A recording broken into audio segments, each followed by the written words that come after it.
ओम श्री परमात्मने नमः। तृतीय अध्याय श्लोक 19 से 22। तस्माद् शक्तः सततं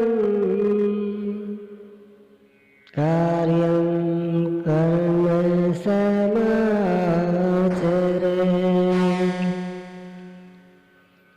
असक्तो आचरन् कर्म परमाप्नोति पुरुषः। इस स्थिति को प्राप्त करने के लिए तू अनासक्त हुआ निरंतर कार्यम कर।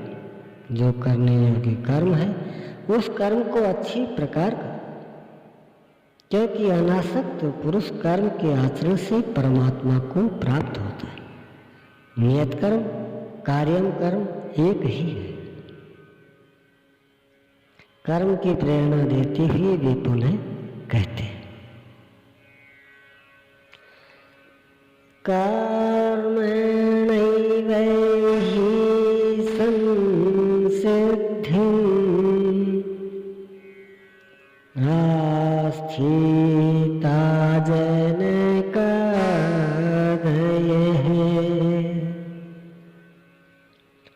लोकसंग्रहमेवापि संपश्यन् कर्तुमर्हसि।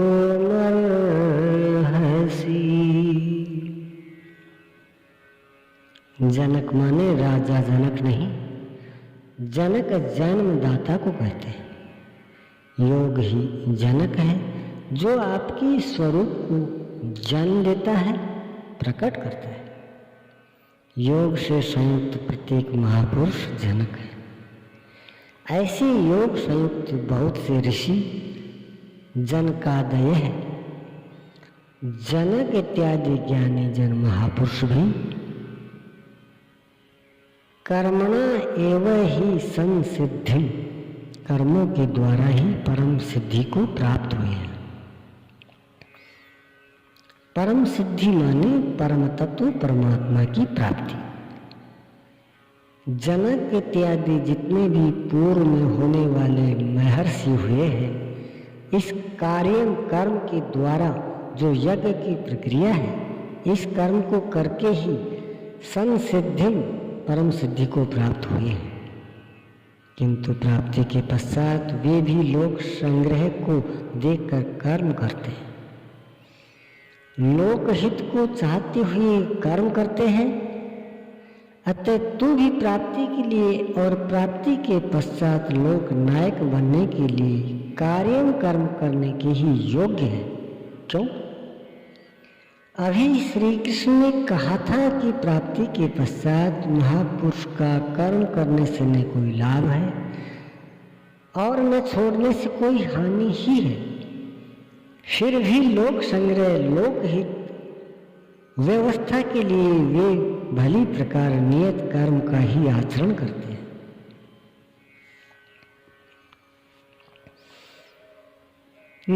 यद्यदाचरति श्रेष्ठः तत्तदेवेतरो जनः।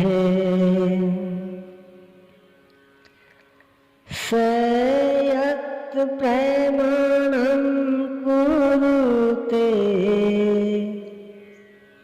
लोकस्तदनुवर्तते।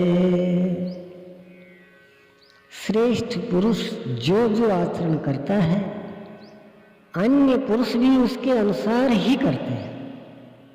वह महापुरुष जो कुछ प्रमाण कर देता है, संसार उसका अनुसरण करता है। पहले श्री कृष्ण ने स्वरूप में स्थित आत्म तृप्त महापुरुष की रहनी पर प्रकाश डाला कि उसके लिए कर्म किए जाने से कोई न कोई लाभ है और न छोड़ने से कोई हानि। फिर भी जनकादि कर्म में भली प्रकार वर्तते थे। यहाँ उन महापुरुषों से श्री कृष्ण धीरे से अपनी तुलना कर देते हैं कि मैं भी एक महापुरुष हूँ। नैने पार्थास्ति कर्तव्यम् तिषु लोकेषु किञ्चन